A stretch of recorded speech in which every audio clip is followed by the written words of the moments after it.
Family members from the tragedy at Sandy Hook pleaded today that 911 recordings from December 14th never be released. It came before a special task force that must make recommendations to the General Assembly on the public's right to know versus victims' right to privacy. Chief Political Correspondent Mark Davis joins us live with more on the emotional plea and the issue that'll be faced by lawmakers. Mark? Hi, Sonia and Darren. Good evening, everyone from the Hartford newsroom.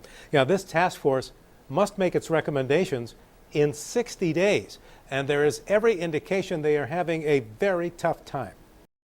Quite frankly, and excuse my French, I believe this to be a self-serving load of crap. The husband of slain Sandy Hook School psychiatrist Mary Sherlock was referring to a letter from the Connecticut Broadcasters Association describing the reasons why the Sandy Hook 911 recording should be released. The media argument is that assessing the police response can be better judged by the release of 911 recordings. Sherlock argued that because there will be no prosecution and because he believes there was no impropriety in the response, that there can be no balance between the family's privacy and the public's right to know if the recordings are released.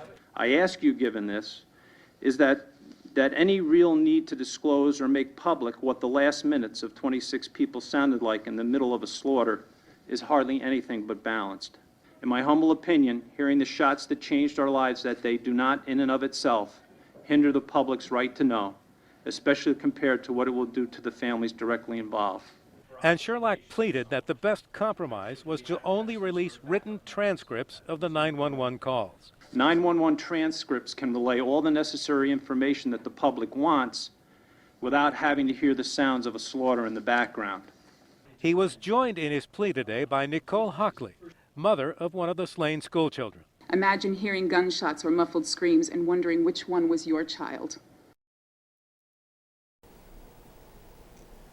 Coming up at 6, we will hear Nicole's plea before this task force today.